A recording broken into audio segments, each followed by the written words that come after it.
Welcome to the Energy Transition Summit, the Western Australian Government's first summit dedicated to one of the greatest challenges and opportunities of the next century. The challenge? Decarbonising our state to confront climate change. The opportunity? Creating new industries and leveraging our natural advantages to become a global force in renewable energy.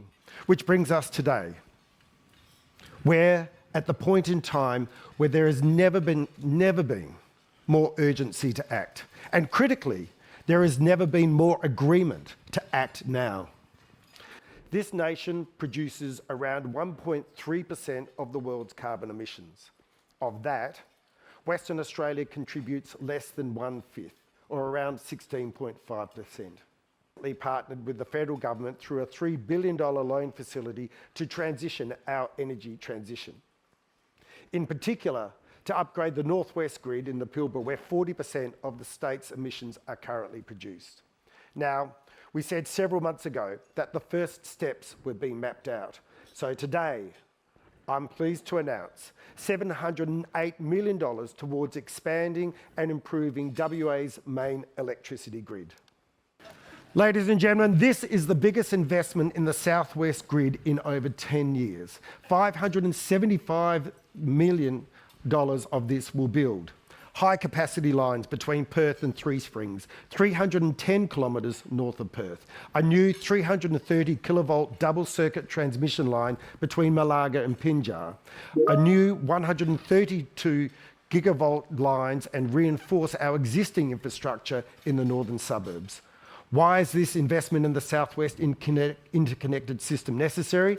Because it is fundamental to harnessing the renewable energy potential of the Midwest. With wind and solar that are the envy of the world, the Midwest region has the capacity to propel WA to become a global leader in clean energy solutions. $11.2 million to extend the Clean Energy Future Fund, $6.4 million to boost green approvals, cutting green tape, getting projects up faster, and $4.2 million to progress carbon capture utilisation and storage for hard-to-abate activities, plus other smaller initiatives across the state. We can to make sure that we, to the extent that we can, utilise our great technology, Western Australia's extraordinary geological advantage in storing as much of that, capturing and storing as much of that carbon as possible.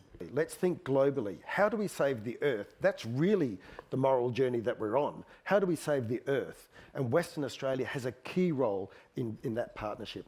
So the manufacturing opportunities around green steel, around the production and processing of critical minerals and other advanced manufacturing opportunities are going to be extraordinary. And that's why we want to make sure our strategic industrial areas are fit for purpose so that companies can come, plug and play and bring their great projects onshore rather than shipping it off to other countries as part of a raw material extraction and raw material export process. Look, we are confident that we'll be able to achieve the goal of closing down those coal-fired power stations by 2030. It will be hard, it will be a challenge, but we believe that it's an important contract that we've made with the community of Western Australia. They want to see us taking those challenges on and providing the leadership and the investment necessary for retiring those coal-fired power stations. We are determined to make sure that that's a legacy of my government.